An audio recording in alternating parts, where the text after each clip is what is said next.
자, 안녕하세요. 지난 시간에 이어서 지금 신종 만력제 이야기를 해드릴 건데요. 혹시 북경 그 3박 4일 그 패키지 여행을 한번 가보셨나요? 제가 전에도 그런 얘기 해드렸었는데 29만 5천 원 뭐 이렇게 할 때도 있고 24만 5천 원 할 때도 있고 그게 최저가 이렇게 그리고 그게 이제 성수기에는 한 100만 원 막 이렇게 이상 올라가거든요. 근데 저도 예전에 그런 거를 한번 갔었어요. 갔었는데 벌써 한 10몇 년 됐나? 20년 됐나? 뭐 모르겠는데. 그때 스님들하고 그걸 짜가지고 한번 가보려고 그랬더니 돈이 너무 많이 나오는 거예요. 호텔 잡기도 힘들고. 그래서 그런 걸 그냥 싼 걸로 가서 저는 안 샀는데 저랑 같이 간 스님이 이상한 한약을 사더라. 얼마 안 주고 갔는데 100만 원짜리 한약을 사더라. 이런 나도 불가사의한 일을 봤어요. 근데 그때 갔을 때 명 13능을 가거든요. 거기 코스에 다 정해져 있어요. 명 13능을 가는데 그러니까 명나라 황제들이 13명이 그 능에 이렇게 북경에서 얼마 안 멉니다. 그 코스를 가면 다 거기를 갑니다.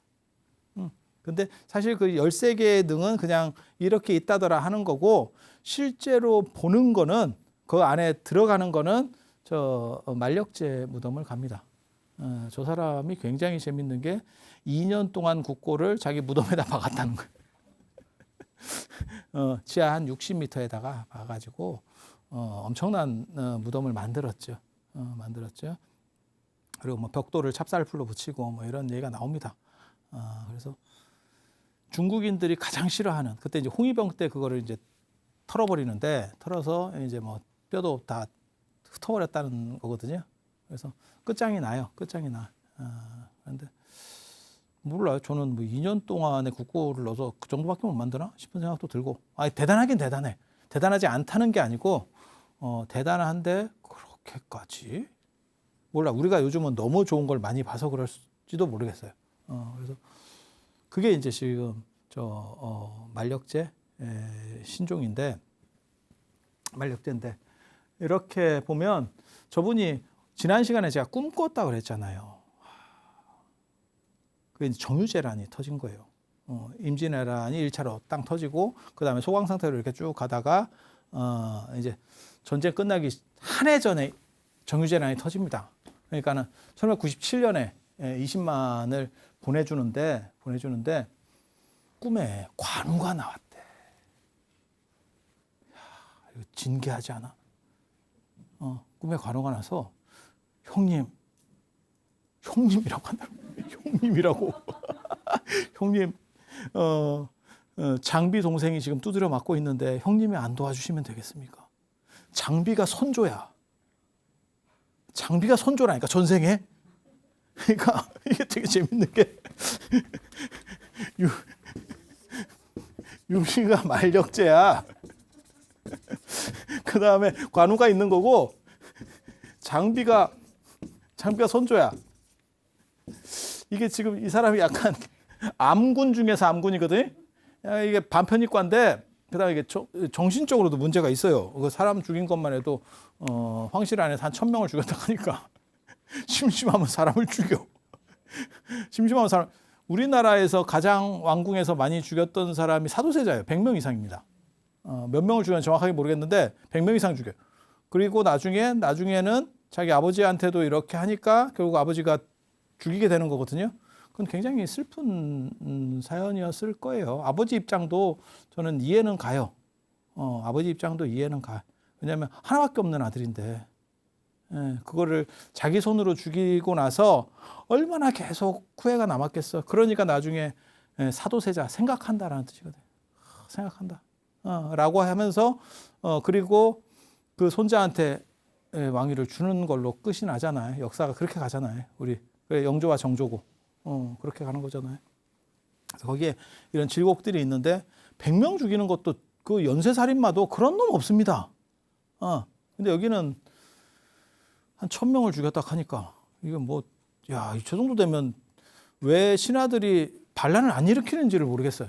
저게 법으로 죽이는 거는 그 원칙이 있기 때문에 그걸 피하면 된다라고 생각하니까 사람이 거기를 안 건드리면 돼. 어떻게 하면 죽는다더라. 이게 있으면 되는데 랜덤으로 막 이렇게 죽이잖아요. 기분 나쁠 때.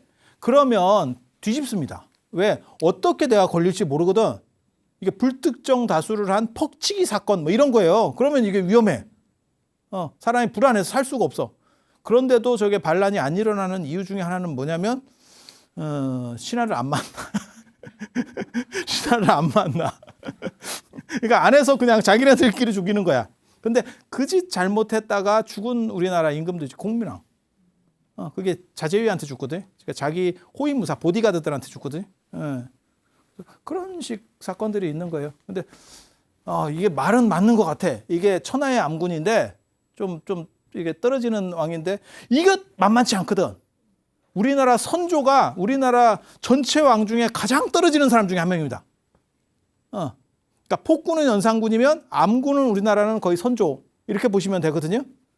물론 뭐 고구려 때 누가 있었는지 뭐 저 옛날 그 기록에 불분명한 사람 중에 있었는지 모르겠지만 기록에서 확인되는 사람들 중에는 선조가 탑 클래스입니다. 그래서 삼국지의 저 영웅들이 나쁜 짓을 진짜 사람을 많이 죽이니까 과부를 저렇게 만든가 보다. 근데 저 꿈을 꾸고 20만을 해줬다는 거예요. 그러니까 자기는 그걸 믿었던 거야. 우리가 볼 때는 무슨 이게 지금 뭐 말이냐? 이런 딱 생각밖에 안 들거든? 근데 믿었다는 거예요. 그래서 20만을 파병했다가 결국 뭐 저 정도를 보내면 나라가 가뜩이나 기울고 있는 상황에서 저 정도를 보냈으면 망하는 게 맞습니다. 맞습니다. 미국 같은 나라도 몇십만 갖다 박으면 저거 뭐 대책 없죠. 대책 없어.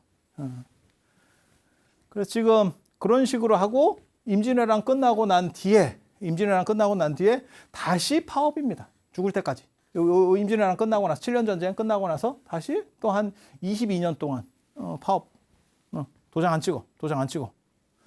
저렇게 길게 파업을 했는데도 불구하고 나라가 유지됐다는 것도 참 신기합니다. 그 뒤로도 몇십 년 동안 한 40여 년을 갔다는 것도 참 진기한 일이에요. 진기한 일. 그렇지만 당연한 얘기지만 반란들이 많이 일어나겠죠. 그리고 이런 반란이 일어나면 왕양명이 있어야 되는데 왕양명은 죽었죠. 없죠. 왕양명은 없죠. 왕양명 같은 사람이 있으면 계속 두드려 패면서 처리를 했겠죠. 없죠. 그래서 또 섬서성에 기근이 들었대요. 이제 기근이 들면 물류를 유통시켜가지고 뭘 이렇게 행정적으로 처리를 해줘야 다른 쪽에 남는 쪽에서 처리를 해줘야 되는데 그게 이제 도장을 안 찍어버리면 방법이 없잖아요. 그럼 거기가 다 굶어 죽고 있으면 선택을 하게 되는 거죠. 그냥 손 빨고 죽을까 안 그러면 한번 뒤집어 볼까. 진승과 오강에 난 예전에 그 진나라 때 진시황한테 처음으로 반란을 일으켜서 진승과 오강 똑같은 사건이었어요. 그때 이제 정부에서 여기서부터 여기까지 이동해라. 거기 가서 너네가 군대 역할을 해라라고 했는데 그 날짜에 못 맞춰갔지. 홍수가 나가지고 길이 끊어지는 바람에. 그래서 날짜를 지나쳐서 가면 그때는 진나라 법에 의해서 죽음입니다. 그냥 사형입니다. 그러니까 기왕 가도 죽고 안 가도 죽으니까 그러면 그냥 반란이라도 일으켜보자. 이렇게 된 거거든요. 똑같아요. 굶어 죽느니 그냥 한번 치고라도 나가보자. 그렇게 해서 반란을 일으켰는데 섬서성이 어디냐면 장안 낙양 지역이 섬서성입니다. 서면의 서쪽에 따라서 섬서성, 장안 낙양 지역이에요. 그래서 거기서 13팀이 반란군이 나왔대. 그리고 그 안에서 이제 자기네들끼리 이제 정부군한테 깨지는 것도 있고 서로 연합하는 것도 있고 그렇게 해서 이제 짱을 먹는 게 이자성이에요. 이자성의 농민 반란. 굉장히 유명한 겁니다. 이자성 못 들어보셨어요? 이자성은 역사에서는 사실은 별 볼 일이 없었지만 사실 현대 중국에서 가장 띄우는 사람 중에 하나입니다. 왜? 농민혁명이야. 그게 공산주의하고 상당히 맞아 들어간다고 생각했어요. 그래서 이자성을 중국 정부에서 굉장히 밉니다. 그래서 가보면 동상들도 많이 있고 석상도 있고 막 이래요. 그게 이자성. 이자성. 그러니까 우리식으로 말하면 동학 농민운동 같은 거죠. 동학 농민운동 같은 거. 그래서 전봉준 생각하시면 돼요. 그래서 이자성이 난을 일으키고 한 10년 정도 뭐 이렇게 다 장악하는 거예요. 그래서 섬서성 쪽을 다 먹고 장안에다가 이제 장안을 중심으로 해서 이제 그걸 세우게 되는 거죠. 나라를 대순이라고 해서 나라를 세우게 돼요.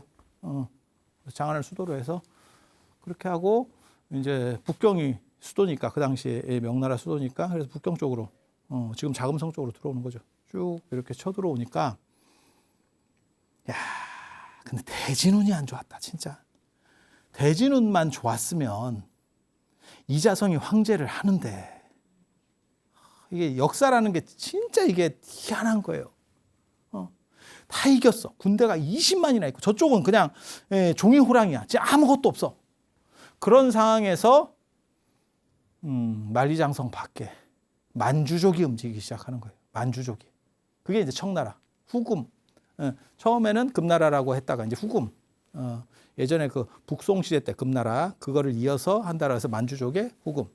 이렇게 그렇게 해서 후금의 청태조 누르하치. 그 다음에 홍타이지 압니까? 황태극. 이 우리나라 사람도 한 번씩 들어봤을 법한 사람입니다. 홍타이지 밑에 그 유명한 용골태가 있죠. 용골태 정도 나오면 들어봐야 됩니다. 삼전도의 치욕, 남한산성 영화, 남한산성. 거기서 선조가 그냥 쭉 밟히는 거죠. 병자호란. 임진왜란 다음에 병자호란. 청나라 쪽에서 그렇게 얘기한 거죠. 우리 저 중국 들어갈 테니까 우리 형제로 잘 이렇게 좀 해보자. 뒷배를 뒤에서 얘네가 치면 피곤하니까 양쪽에 아무리 강력해도 양쪽에 전선을 만드는 건 너무 위험하니까 우리 양쪽에 전선 만들어서 이긴 거는 몽고밖에 없습니다. 몽고는 서쪽에 동유럽도 쭉 밀고 그다음에 중국도 밀고 이런 건 몽고나 가능한 거지. 이렇게 멀티로다가 전쟁을 벌이면 안 돼요. 이렇게 동시에 막 두 군데 세 군데 전쟁 벌이면 이게 제국도 안 됩니다. 그래서 뒤쪽에 너네 좀 조용히 있으면 우리가 중국 좀 이렇게 가볼게 이랬다가 무슨 말씀을 하십니까? 만력제께서 우리를 도와주신 제조지은혜 나라를 부활시켜 주신 큰 은혜가 있는데 이놈 새끼들 무슨 오랑캐 놈 새끼가 말이야 이랬다는 거예요. 근데 사실은 혈족으로 보면 우리랑 오히려 비슷해. 우리는 한족하고 비슷한 게 아니고 그래서 그러면 잠깐 가기 전에 너네부터 털어줄게 하면서 내려와서 이렇게 후다닥 턴 게 병자호란 되겠습니다. 그래서 그렇게 그때가 이 홍타이지 때예요. 그래서 1635년 몽고가 그때도 완전히 죽은 게 아니에요. 그래서 내몽고 쪽 먼저 정리하고, 그러니까 주변 쪽 정리하고 중원으로 들어가는 거예요. 그리고 나서 드디어 청나라라고 하는 국호를 쓰기 시작하는 겁니다. 그래서 만리장성이 이렇게 있고, 만리장성 여기 있으면 안 되네. 좀 더 위에 있어야 되네. 아무튼 이렇게 우리나라가 이쪽에 이렇게 붙어 있으면 이쪽으로 뚫고 들어가겠죠. 만주니까 아무래도 이쪽으로 뚫고 들어가겠죠. 그러면 이쪽 끝을 지키는 게 산해관이라고 하는 거예요. 산해관. 그 관문을 지키는 게 오삼계라고 하는 사람이 있어요. 오삼계라고 하는 유명한 사람입니다. 뭐 이런 인간이 있나 싶을 정도로 유명한. 참, 저 오삼계 진짜 비열한 사람이에요. 오삼계가 생각을 했대. 그러니까는 국가가 작동을 하면 자기는 국가를 위해서 막음되잖아. 근데 오삼계도 약간 번뇌가 있기는 있었을 것 같아요. 제가 생각해 보면. 근데 실제로 명나라가 안에서 이자성의 농민군에 의해서 끝나버렸어. 그리고 맨 마지막 황제가 숭정제가 경산공원에서 죽거든요. 숭정제가 경산공원에서, 경산 어딘지 아십니까? 자금성 맨 뒤에 보면 그 가산 만들어놨어요. 그 해자 같은 걸 판 흙으로다가 이렇게 만들어놨거든요. 관광객들 가면 언제나 거기를 갑니다. 그래서 거기서 이렇게 사진을 찍으면 자금성이 이렇게 쫙 나와. 그게 경산공원이거든요. 자금성 맨 뒤쪽에 거기까지 쭉 걸어가잖아. 자금성을 이렇게 보고 쭉 순서대로 쭉 보면서 거기 가잖아. 쌀 때 가면 더럽게 덥거나 더럽게 추워. 그래서 약간 비싸더라도 좋은 계절에 가시는 걸 추천드립니다. 근데 좋은 계절은 단점이 있어요. 계절적으로는 좋은데 사람이 너무 많아. 그래서 사진 찍기 굉장히 힘듭니다. 그래서 몰라요. 뭐 나름이에요. 그래서 거기서 나무에 목매서 죽거든요. 그런 사건이 있어요.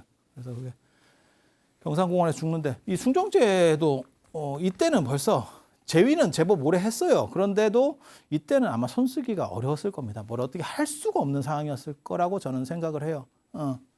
그래서 이렇게 이제 죽고 나서 아내는 벌써 이자성의 농민군대한테 다 장악을 당했고, 그러니까 나라가 없어진 거예요. 자, 오삼계 입장에서 청나라가 내려와. 청나라가 밖에서 들어와. 그때 오삼계가 청나라에 붙을 것이냐 이자성에게 붙을 것이냐를 생각했다는 거예요. 이자성은 20만, 청나라는 그때 8기군 10만입니다. 8기군 10만. 8기군이 뭐냐면 8개 깃발로 유목민들은 이렇게 깃발을 들면 사람들이 쫙 모이거든요. 말 타면서. 그런 식으로 해서 깃발 부대가 8개가 있어. 8개가. 지금 저기 중국의 연경 쪽에 가면, 심양 쪽에 가면 그 8기군 이런 것들을 이렇게 좀 만들어 놓은 게 있어요. 전시 같은 걸 해놓은 게 있는데, 그래서 깃발 들면 그 깃발 부대로 쫙 모이는 게 8개 부대가 있다. 그래서 8기군이라고 하거든요. 그래서 8기군 10만. 자, 10만에 청나라에 붙을까? 안 그러면 20만에 농민군에 붙을까? 오삼계의 군대는 3만입니다. 굉장히 이게 번뇌가 많았을 것 같아요. 왜냐하면 차라리 황제가 있었으면 나는 나라를 지키기 위해서 지킨다는 것도 가능한데, 농민군이라는 건 뭐냐면요. 미안한 얘기인데 양아치 집단입니다. 그러니까 전통적인 귀족도 아니고 나보다 훨씬 신분이 떨어지는 사람이야. 나는 지금 무장으로서 어떻게 보면 전방을 지키는 최전방의 정예부대를 가지고 있는 장군이고, 저 사람은 그냥 어떻게 보면 밀란 일으켜가지고 올라온 사람이잖아요. 그러니까 우리가 한고주 유방 같은 사람을 영웅이라고도 할 수 있지만 그건 훨씬 역사가 뒤에서 본 거고, 그 당시에는 양아치입니다. 야, 저 사람을 내가 모셔야 되나? 그렇다고 이민족 오랑캐하고 내가 타협을 해야 되나? 굉장히 사실은 어려운 상황이에요. 그때 이자성이 또 약간 좀 문제가 있었대요. 이자성하고 갈등이 좀 생겼다는 거예요. 근데 그럴 수밖에 없는 게, 이게 전통적인 귀족들이나 이런 사람은 사람을 대할 때 그렇게 심하게 안 하는 부분이 있어요. 그런데 이제 밑바닥에 있다 갑자기 떠오르는 사람들이 오히려 더 사람을 무시하는 경우들이 있거든요. 좀 뭐 마음 상하는 일이 있었어요. 처하고도 관련되는 일도 있고 뭐 좀 복잡합니다. 그렇게 해서 오삼계가 누구를 선택하냐면 청나라를 선택해요. 그래서 막으라고 군대를 줬더니 문을 따줍니다. 문을 따줍니다. 그때 이제 청나라 같은 경우는 왕조를 뒤집어 엎었지만, 명나라를 뒤집어 엎었지만 뭐라고 명분을 세우냐면 명나라 황제의 원한을 갚아준다라는 게 명분이에요. 대의 명분이에요. 그래서 자금성도 안 없애는 겁니다. 굉장히 재밌습니다. 보통 왕조가 바뀌면 수도를 천도하거나 아니면 그 성에서 안 살아요. 새로 만들지. 그러니까 원나라도 대도가 수도고, 대도는 지금 북경의 좀 옆쪽이에요. 그렇지만 나중에 명나라가 들어서고, 명나라는 남경으로 수도를 정했었고, 남경에서 다시 3대 영락제가 북경으로 천도했을 때도 옆으로 만들지 그 자리로 그대로 안 옵니다. 물론 뭐 파괴된 것도 많겠지만, 전 왕조의 사람들을 내가 죽였는데 거기 들어가 산다는 거는 좀 그렇지 않을까? 그게 요즘 생각은 좀 달라질 수 있지만, 옛날 같으면 거기에 막 귀신들이 막 덕지덕지 한다고 생각하는 거거든요. 걔네들이 나에게 안갚음을 할 것이다. 뭐 이런 생각들을 하기 때문에. 그래서 그렇게 생각을 해보면 보통은 하나 지으면 되지. 그게 뭐 그렇게 어려워. 내가 짓는 것도 아니고, 야, 이러면 짓는데. 그런데도 불구하고 그렇게 안 하고 그냥 그 자리에 가 사는 건 뭐냐면, 이자성이 이미 끝내놨기 때문에, 명나라를 끝내놨기 때문에 우리는 명나라의 원한을 갚아주려고 하는 거지, 실제로 명나라를 깨는 건 우리가 아니야 라고 얘기하는 거예요. 그래서 명나라의 권위를 받아가려고 합니다. 청나라는. 그래서 그냥 그 자금성을 그대로 쓰는 거예요. 자금성을 그대로 쓰고 명분이 좋죠. 그래서 10만으로 그 당시 중국 전체 인구를 한 8천만 봅니다. 강희 걸륭제 때 한 3억 정도로 늘어나는데 한 8천만 정도 봅니다. 그러니까 8천만을 10만이 이기는 거예요. 그러면 이자성은 어떻게 20만인데 오삼계하고 합쳐봐야 13만인데, 저쪽은 8기군 10만, 그 다음에 오삼계 3만 해도 13만밖에 안 되는데 이자성은 어떻게 20만인데도 집니까? 당연히 지지. 그건 농민군이고 이건 유목민이에요. 유목민. 이자성 쪽이 50만이어도 저는 졌을 거라고 생각합니다. 절대 못 이깁니다. 몽골을 우리가 봤잖아. 유목의 기마병은 일반 농민군이 아니고 일반 중국의 그런 군대로도 막을 수가 없어요. 역사적으로 계속 그래 왔어요. 역사적으로 금나라 남송하고 부딪혔을 때도 마찬가지였고 계속 그런 식이었었어요. 그런데 지금 그것도 농민군이면 이게 급조된 군대거든요. 그래서 기세가 있을 때는 괜찮은데 계속해서 전투를 해오던 저런 정규군하고는 게임이 안 돼요. 그것도 정규 기마병이고 쟤네는 벌써 몽고도 한번 깼고 지금 몽고도 깬 상태에서 내려오는 거기 때문에 게임이 안 됩니다. 게임이 안 됩니다. 그래서 결국 이자성이 끝나죠. 그래서 이자성의 난은 30년에서 40년까지인데 실제로 이자성이 산 거는 더 살죠. 45년까지. 왜? 이제 밀리기 시작하는 거죠. 그러니까 명나라는 뒤집어 엎었고 자기네도 밀려나기 시작하는 거죠.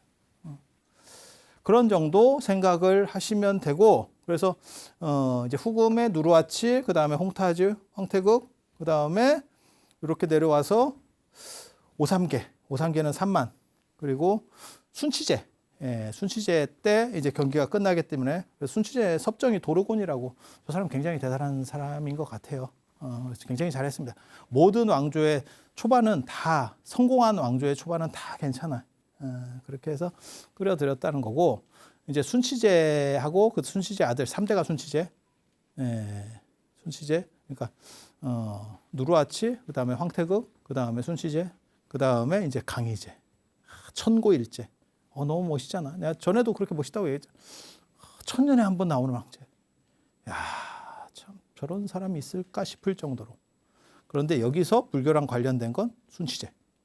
그리고 이 청나라 같은 경우는 특징이 뭐냐면 유교나 불교는 이제 라마교 쪽을 오히려 밀어주게 되고 그거는 외세이기 때문에 그래요. 이민족 지배식이기 때문에 똑같은 불교라도 한족 불교보다는 티베트 불교 같은 약간 이민족적인 것들, 그리고 유목 문화가 저게 주술성이 강해요.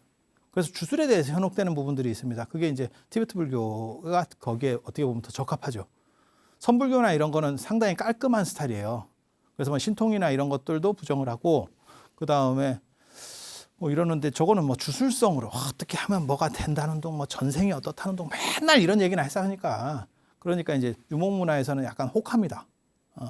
저런 분들은 이제 문화적으로 약간 떨어지기 때문에 말 타는 분들이. 그래서 티베트 불교가 융성하게 되고, 그 다음에 유교 쪽에서는 양명학, 주자학이 다 이제 떨어지게 되죠. 그걸 진흥하지는 않거든요. 당연한 얘기지만 한족이 모일 수 있기 때문에 구심점을 주지 않기 위해서. 그래서 그 대신에 뭘 주냐면 학자들한테 기가 막힌 걸 줍니다. 개껌을 하나 물려줍니다. 개껌. 개가 이빨이 날카로워도 필요가 없어. 개껌 하나를 주면 개가 그 이빨로 그 개껌을 계속 씹어. 그 거리를 주는 거예요.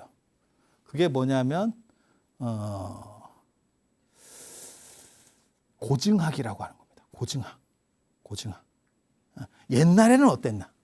그러니까 지금 이렇게 내려와 있지만 실제로 그게 원판이냐? 불교도 그런 거 있어요.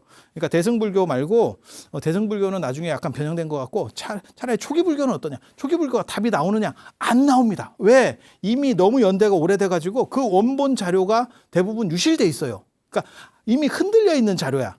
흔들려 있는 자료이기 때문에 그것에 원형을 추구할 수 있느냐? 이게 찾아내기가 굉장히 어려워요. 그러니까 10년을 갖다 박아도 몇 개 찾을까 말까? 그리고 이거를 교차 검증이 불가능한 상황이에요. 이런 거를 진흥을 하죠. 학자들이 또 그런 거 좋아하는 사람이 있어요. 연구 중심의 사람이 되는 거예요.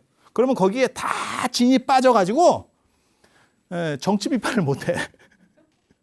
정치 비판을 못해. 뭐라고 한마디 하면 야 공부를 똑바로 해. 그게 해석이 그게 맞냐? 이런 얘기만 하는 거예요. 맨날. 그래서 유교 경전도 다 폭파됩니다. 이게 고증학. 그리고 그런 영향을 나중에 받아서 우리나라도 뭐 추사 김정일 같이 고증학 이런 것들이 나오는 거예요. 그래서 그런 식으로 이제 개껌 같은 걸 하나 물려주고 그리고 순치제 이야기. 우리에게는 저 순치제, 오대산으로 출가한 순치제, 청나라 불교와 관련해서는 어떻게 보면 가장 멋있는 사람이에요. 멋있는 사람. 자, 순치제 한번 볼게요. 이 순치제라고 하는 사람 좀 낭만적인 사람이에요. 이렇게 보면 5살에 등극을 했어요. 저런 상황에서는 굉장히 위험한 상황이거든요. 왕조가 어린애들이 저렇게 왕이 됐을 경우에 상당히 위험합니다. 그리고 이제 두 가지 위험한 거지. 초창기 왕조에서 어린 사람이 등극을 하면 두 가지 위험성이 있어요. 하나는 이제 신하가 뒤집어 엎을 수 있는 거고, 또 하나는 뭐냐면 숙부나 이런 사람들 단종 같이 되죠. 단종. 대충 이해가 되죠. 영락제도 때나 그런 거거든. 조카 이렇게 뒤집어 가지고 결국 연왕이었던 영락제가 이기는 거니까. 그래서 그런 식으로 되는데 이 도로곤이라는 사람이 섭정을 하는데 잘했어요. 잘했어요. 그리고 도로곤이 죽고 나서 14살에 이제 친정을 하는데 그때 순치제에 대해서는 여러 가지 얘기들이 많이 있어요. 근데 자기가 진짜 사랑했었던 여자가 있대. 로맨스야. 그게 동학비야, 동학비. 현비라고 하는 이 동학 씨가 죽어요. 1660년에. 60년에 죽어. 그래서 거기에서 이제 인생 환멸. 너무 영화 같은 거 아니요?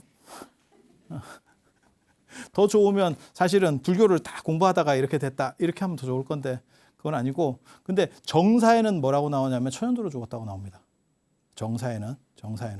근데 그거를 뭐라고 보냐면 출가했다라고 하는 게 왕이 출가했다라고 왕위를 버리고 출가했다라고 하는 것이 별로 이렇게 모양이 안 좋아서 그냥 그렇게 했다라고 하는 게 굉장히 많아요.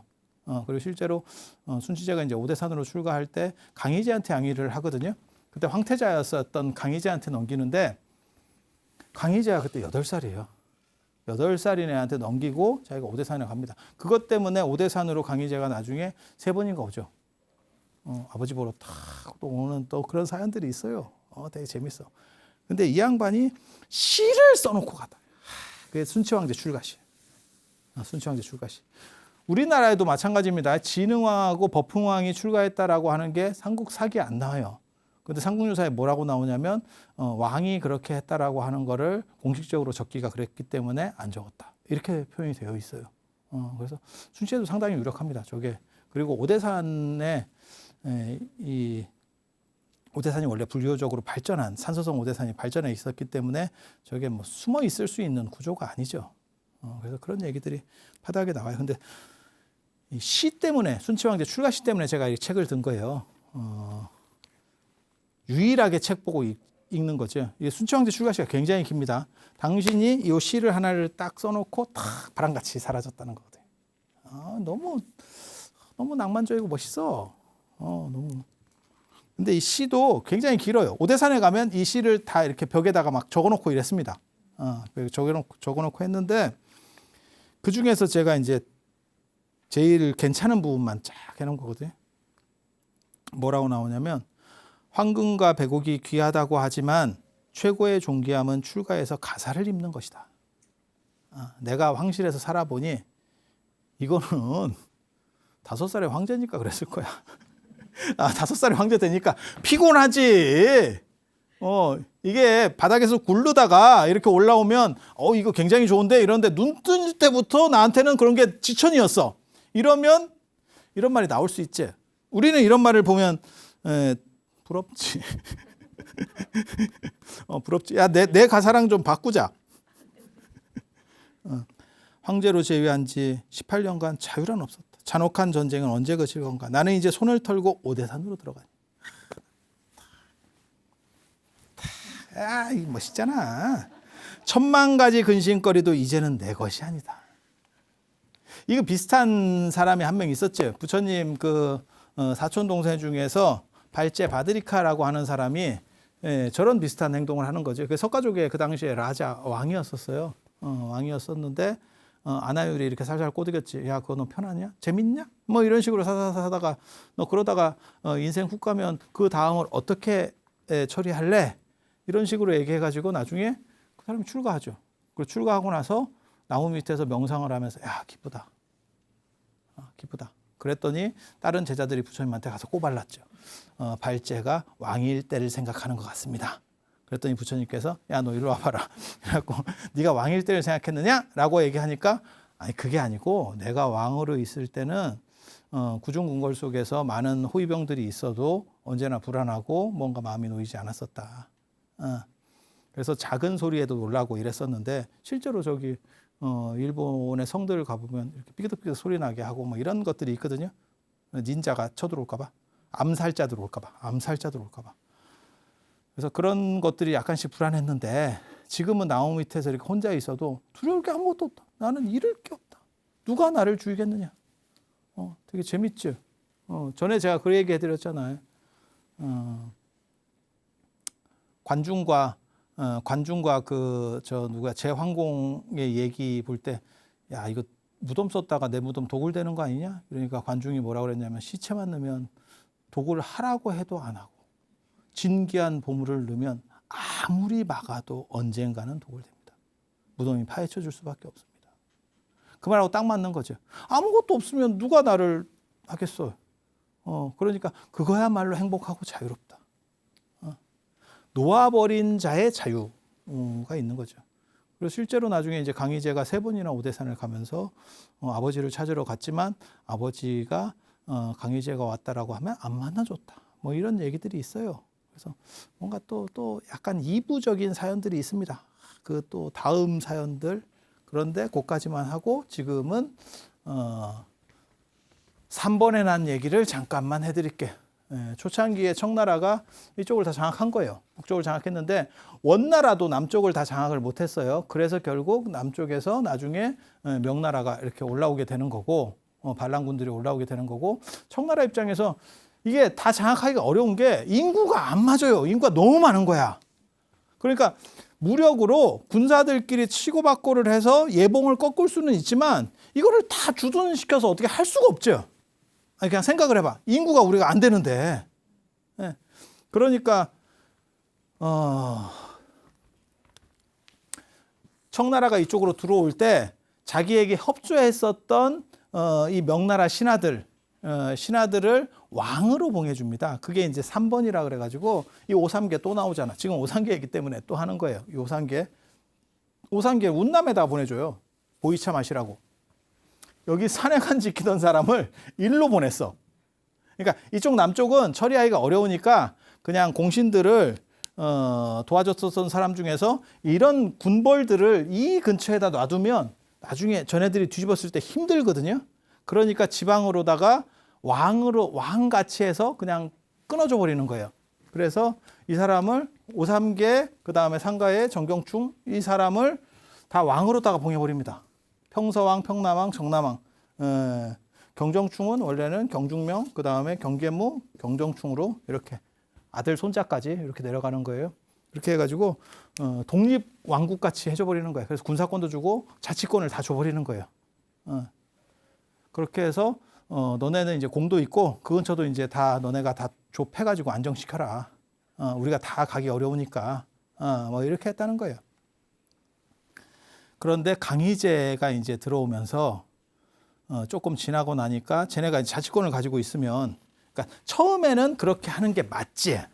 근데 청나라가 안정이 되니까 이런 애들이 밑에 있다는 게 약간 이렇게 부담이 되죠. 부담이 되죠. 그러니까 저거를 좀 깨야겠는데 강희제 입장에서 당연하지. 그리고 쟤네도 대진운이 안 좋아. 이자성도 대진운이 안 좋았고 왜 하필 또 만주족이 내려왔겠어. 이자성도 대진운이 안 좋았고 오삼계도 대단한 사람이지만 오삼계가 그러니까 순치제가 잘못했네. 순치제가 출가만 안 했어도 저렇게 대진운이 안 좋은 건 아니었을 수도 있어요. 그런데 오삼계가 반란을 일으키는데 하필 상대는 천고일제네. 야, 1000년에 한 번 나오는 황제하고 붙었네. 이거 도대체 어떻게 이겨? 차라리 월드컵에서 한국 팀이 독일을 이기는 게 쉽지. 이거 무슨 1000년에 한 번 나올 법한 황제하고 붙어야 되는데 이게 게임이 돼요? 그래서 이쪽을 세력들을 좀 약화시키고 자체적인 세력들을 좀 약화시키고 이렇게 하고 있을 때 오삼계가 이게 안 되겠다. 결국은 나중에 밀리겠다 싶으니까 먼저 선수를 치는 거예요. 그렇게 해서 자기네 세력 플러스 이쪽을 이렇게 찝짝찝짝 해가지고 같이 그걸 3번의 난이라고 합니다. 3번의 난. 3번의 난. 그렇게 해서 뒤집어 엎었는데 결국은 뭐 더 얘기할 것도 없습니다. 그냥 강희제한테 다 털렸죠. 다 털렸죠. 그래서 그렇게 이제 경기는 이거 뻔한 경기예요. 그런데 그걸 어떻게 이기냐면 저것도 이제 갈라치기를 하거든요. 언제나 하는 건 다 똑같아요. 그러니까 식민지 지배할 때도 그렇고 이민족이 그 원주민을 통제할 때도 다 비슷한 행동들을 합니다. 그래서 안에 얘네들이 한 팀이 아니고 세 팀이야, 세 팀. 그리고 이쪽을 두려워하는 쪽도 있고 얘네는 좀 두려워합니다. 그래서 너네는 보장을 해줄 테니까 야 5.3계랑 끊어. 이렇게 나오는 거예요. 야 너네 반란한 건 내가 무마시켜줄게. 범죄자들도 그런 거 하잖아요. 몇 명이 잡히고 서로 안 불고 있으면 야 네가 불면 네 거는 내가 좀 감해줄게. 야 너는 내가 최대한 빼줄게. 뭐 이런 딜이 들어간다는 거잖아요. 비슷해요.